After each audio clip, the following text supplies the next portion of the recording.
Sa yourte, ça s'appelle la yourte Triskel. Tu savais? Non. C'est un truc breton aussi. C'est ça. C'est parce qu'il y a 3 fenêtres. C'est un symbole avec... En plus, ouais. c'est des 3 fenêtres. Et il y a 3 spirales du coup. C'est ça.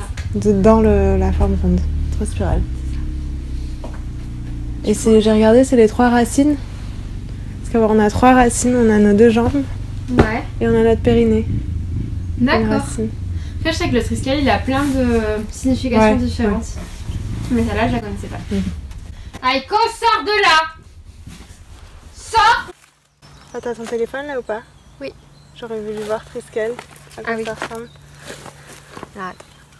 Serre-toi si tu veux de l'eau d'ailleurs. Ouais.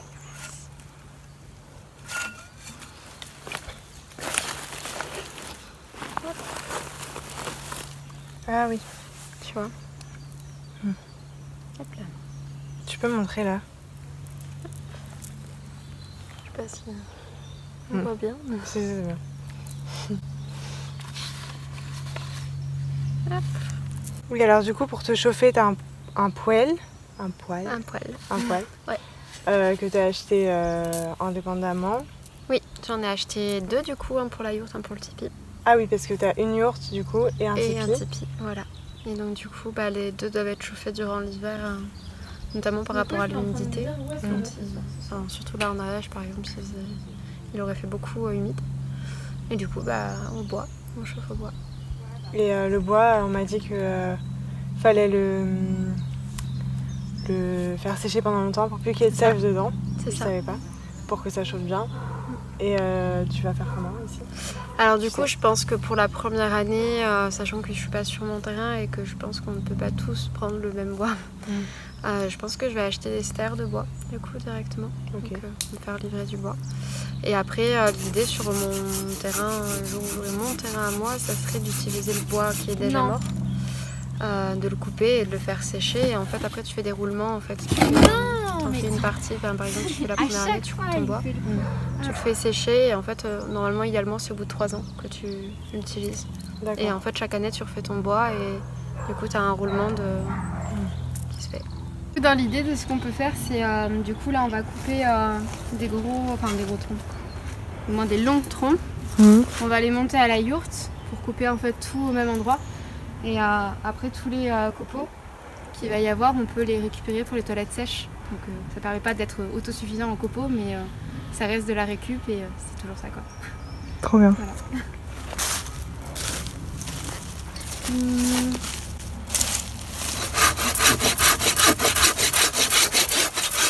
Tu vas avoir un frigo? Alors c'est la question du moment parce que quand j'étais avant dans le lodge, j'ai passé plus d'1 an, 1 an et demi sans frigo. Et ça m'allait très bien en fait. Je me suis rendu compte que j'avais pas du tout besoin d'un frigo. Et du coup je me disais est-ce que du coup je le garde pas et je pense pas. Je pense pas et si jamais j'ai ma petite glacière pour l'été, ce que je faisais. C'est super bien ça, une glacière, j'avais pas pensé à ça. C'est ça. Une glacière que tu peux brancher, donc quand vraiment l'été tu as un truc à garder au frais, par exemple si tu vas faire des courses, tu achètes du fromage frais ou à part le fromage en fait j'ai pas grand chose que je mets dedans mais... Ouais, si t'as des restes? Non, les restes je les mets pas au frigo du coup. Ah ouais? Ouais, j'ai perdu très vite cette habitude là et en fait... Y'a pas besoin au final? Non, généralement si tu veux faire chauffer le lendemain ou 2 jours après en fait c'est bon quoi. Et l'hiver tu mets dehors? Bah, du coup, si t'as pas besoin de frigo. Ouais, en fait, c'est ça. Je peux mettre dehors si besoin, mais c'est vrai qu'il y a pas. Il y a rarement besoin. Mais après, l'hiver, en tout cas, si je fonctionne plus tard sur mon terrain avec des panneaux solaires, plutôt que de mettre la glacière, vu que le soleil sera moins là, effectivement, je mettrai dehors pour pas faire marcher la glacière. Voilà. Ils arrivent quand les panneaux solaires? Alors du coup là sur le camping je pense que je vais plutôt, et donc il y a déjà l'eau et l'électricité qui est juste là, donc je pense que je vais plutôt fonctionner avec ça. Puisque du coup l'argent que j'avais prévu pour acheter les panneaux solaires risque de passer du coup dans la location du camping. Donc du coup je pense que j'aurai vraiment les panneaux solaires que quand j'aurai le terrain vraiment pour moi, ou alors si ce que j'envisage peut-être c'est d'acheter ne serait-ce qu'un seul panneau solaire pour le tipi qui aura beaucoup moins besoin d'électricité en fait, mais c'est pas encore sûr, il faut que j'y réfléchisse un peu plus. Les toilettes ils seront dans la yourte? Elles seront dans la yourte? Alors ce que je voudrais faire c'est faire un système où l'hiver je peux les mettre dans la yourte Et puis les sortir en fait automne, été, printemps.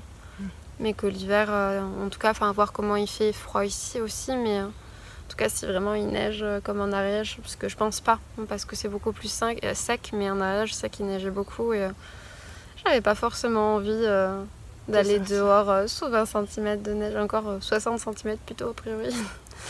Ah ouais. Donc c'était ce petit luxe là. Donc là à voir, je vais voir, ça va dépendre, il faut que je sonde un petit peu comment se passe l'hiver ici.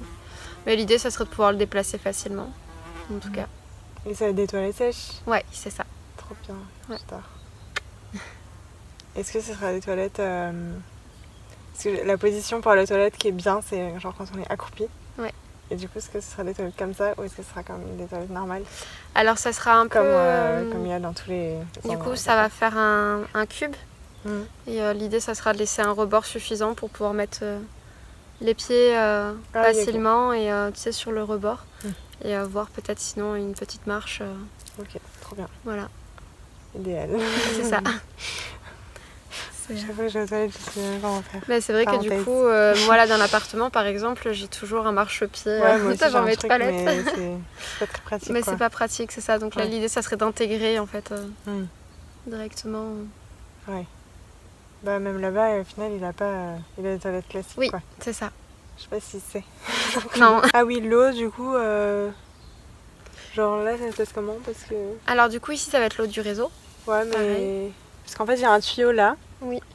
Mais qui marche pas, on a vu hier. Ouais, donc je pense que la pression n'a pas été mise jusque-là. En fait, il doit y avoir d'autres vannes au niveau du truc central. Ah oui. Et qui doit être coupé, puisque là, avant, il y avait des personnes en caravane, je crois. Là, tu coupais directement là-bas. Ok. Donc voilà, et là, du coup, ce sera ça.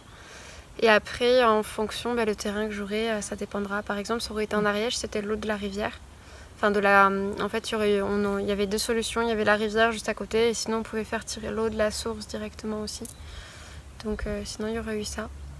Et donc, l'eau de la source, on peut la boire directement sans problème. Et l'eau de la rivière, si c'est pour tous les jours, c'est bien de la faire bouillir. Après, là, tu vois, quand on préparait le terrain et que je suis allée sur un mois, plusieurs fois, je buvais l'eau de la rivière et tout bien, quoi.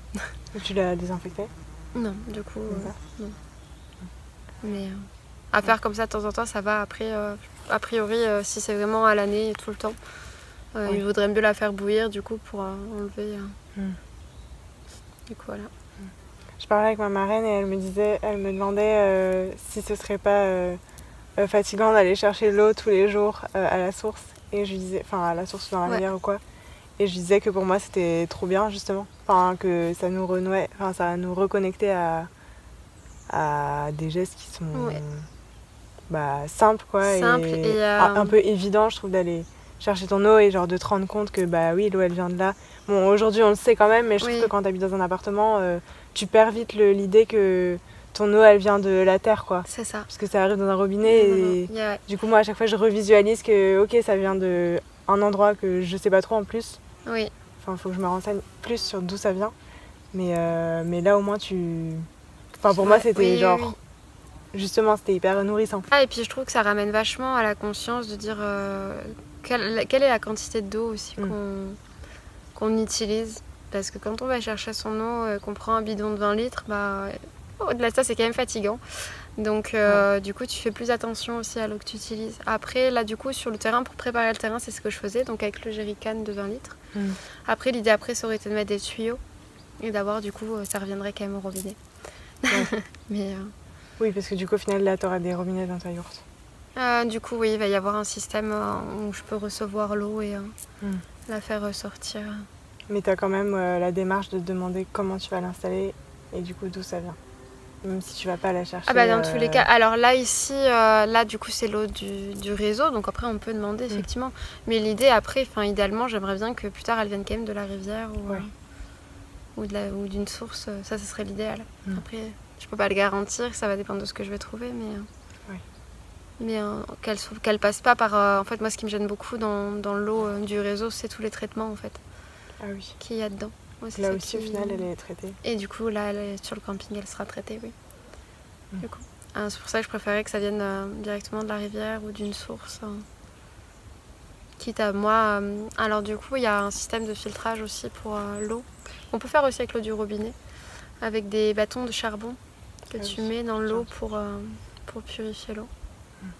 Donc il y a cette possibilité-là, au moins pour le pourboire, quoi. Celle que tu fais pas bouillir, et ben, tu peux faire ça. Ouais, c'est une bonne idée ça. Ça donne un goût à l'eau? Non. Enfin... non. Enfin, j'ai pas eu l'impression en tout cas. Après, je sais que l'eau peut avoir plusieurs goûts différents, mais déjà de base, mais... oui. Du coup, voilà.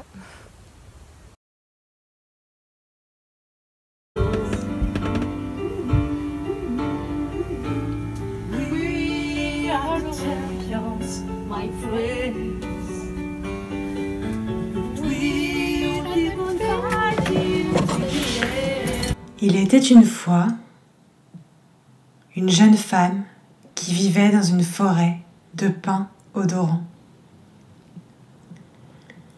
Sous la tutelle de la femme sauvage, nous revendiquons l'antique, l'intuitif, le passionné. Quand notre vie reflète la sienne, nous agissons de manière cohérente. Nous allons jusqu'au bout des choses, ou si nous ne savons pas comment nous y prendre, nous apprenons. Nous faisons ce qu'il faut pour faire connaître nos idées. Nous nous reconcentrons quand c'est nécessaire. Veillons à nos rythmes personnels. Nous rapprochons des amis, des compagnons et des compagnons qui sont en accord avec les rythmes et intégraux. Nous choisissons d'avoir des liens avec ceux qui enrichissent notre vie instinctive et créatrice. Nous faisons tout pour enrichir les autres. Et nous avons le désir de donner, si besoin est, à nos compagnes qui se révèlent réceptives, des leçons sur les rythmes sauvages.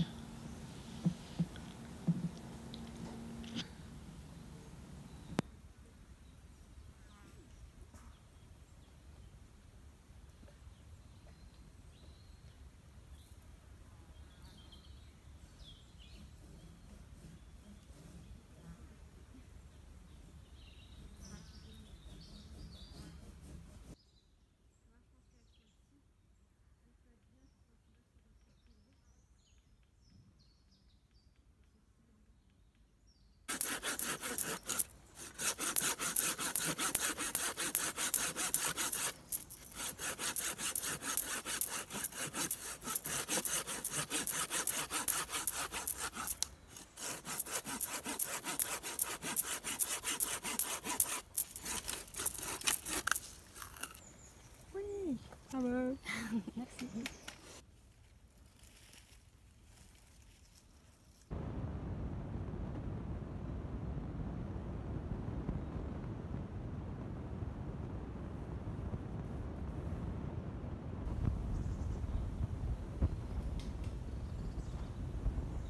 En fait, je serai jamais à mon compte et je travaillerai jamais pour moi, quoi. Donc je préfère, tant pis, me prendre encore cet hiver où je sais que j'ai encore l'argent de maman pour au moins cet hiver et me dire ok, je lance mon truc et ça démarre pour de vrai, que d'aller travailler en extérieur et dans 10 ans toujours travailler en extérieur parce que ce que je vais gagner va ressortir aussitôt et que voilà, enfin...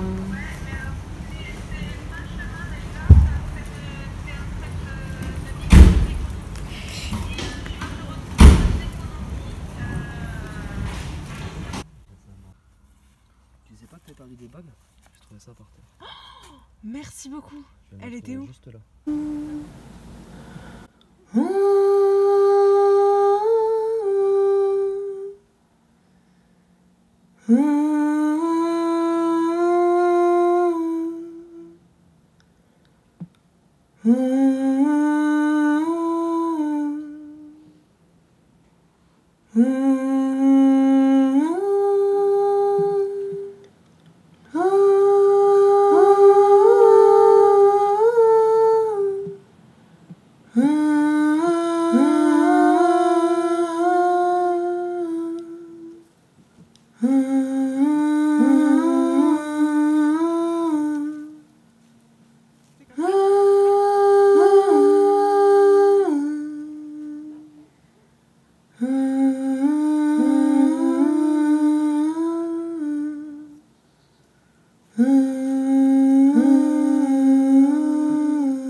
Ça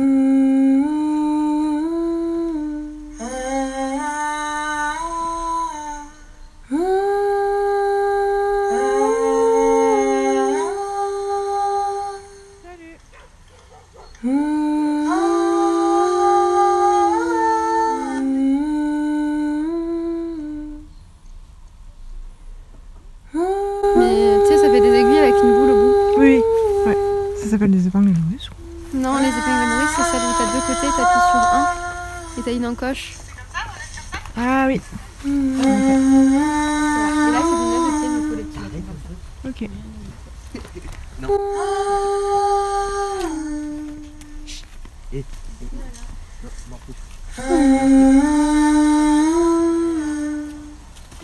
Aïko.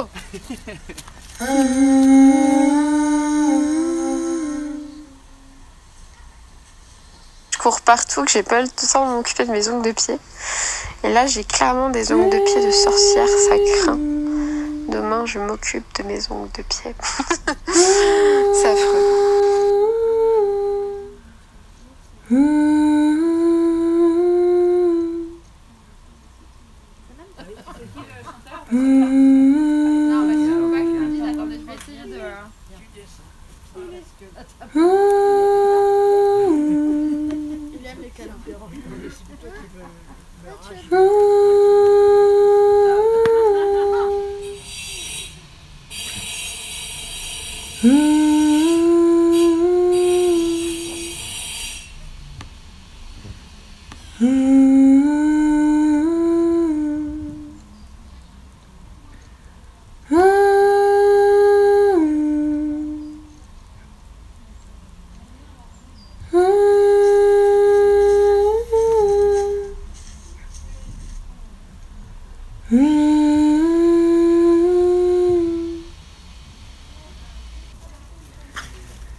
Là, il est chaud. Ah ouais. Là, si jamais, il y a aussi celle-là. Voilà, celle-là et du shot.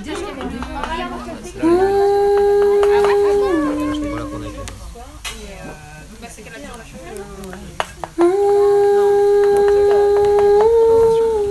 Alors, je m'appelle. Je suis venue à la yourte et en fait je savais pas ce que c'était qu'une yourte au départ. Et puis je suis arrivée dans un truc, tu vois, c'est tout pointu. Il y a des gens dessous, on n'y voit rien du tout. Mais c'est très sympathique. Tu peux me dire ce que tu fais? Je suis en train de ramasser les sureaux. Des blés de sureaux. Pour faire quoi? Et là, on va faire une tentative de plat avec des légumes, des pommes de terre, des tomates, un petit peu tout. On va voir ce que ça donne.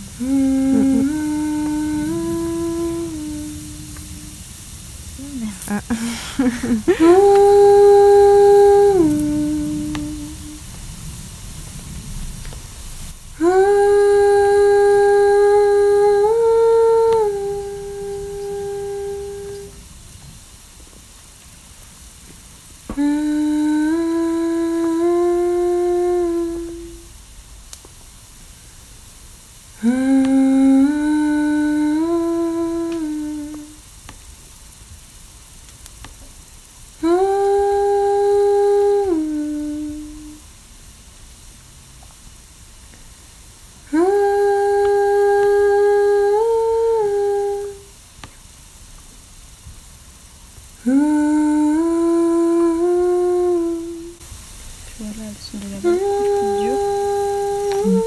Tu vois là, elles sont limite un peu... Tu pourras pas les utiliser du coup. Si, on peut les utiliser, mais autant prendre les plus mûres si tu veux. Et laisser celles qui sont prêtes d'être mûries. Tu vois, les manger dans 2-3 jours par exemple. Donc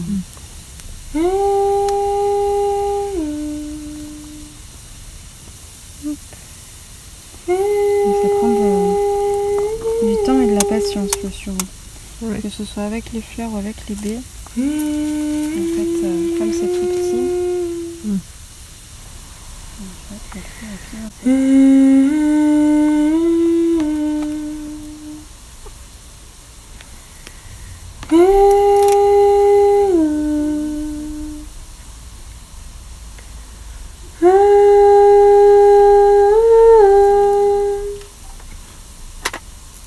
J'ai de la chance quand même d'en avoir juste à côté de ta mur. C'est vraiment... c'est bien tombé quoi.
Premier plat cuisiné dans le four.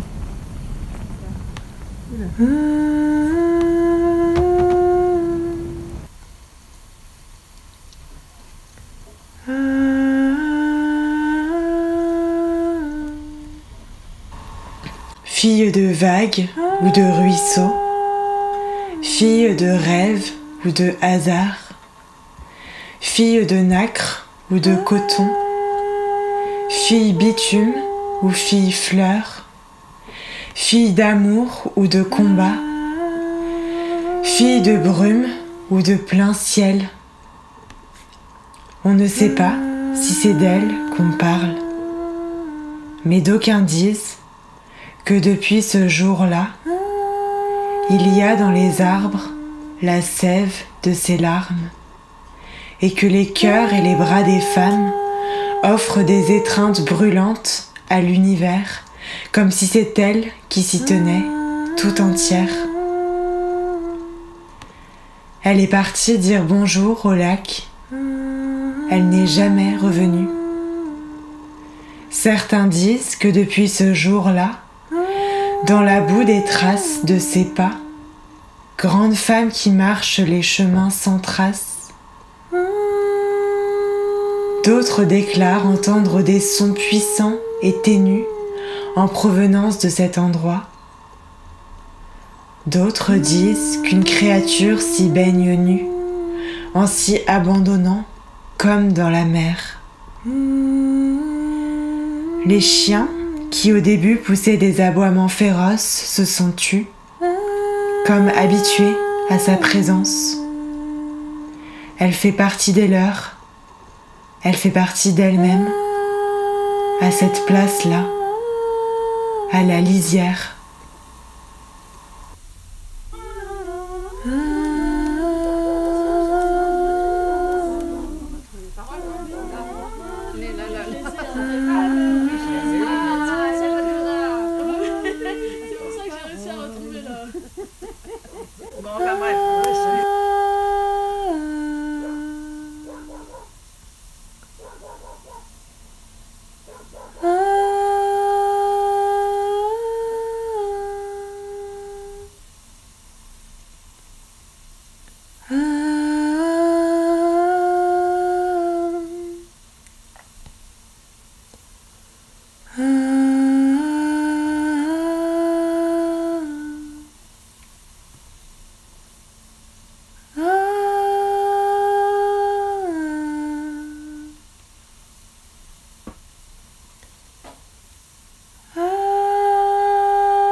Mm.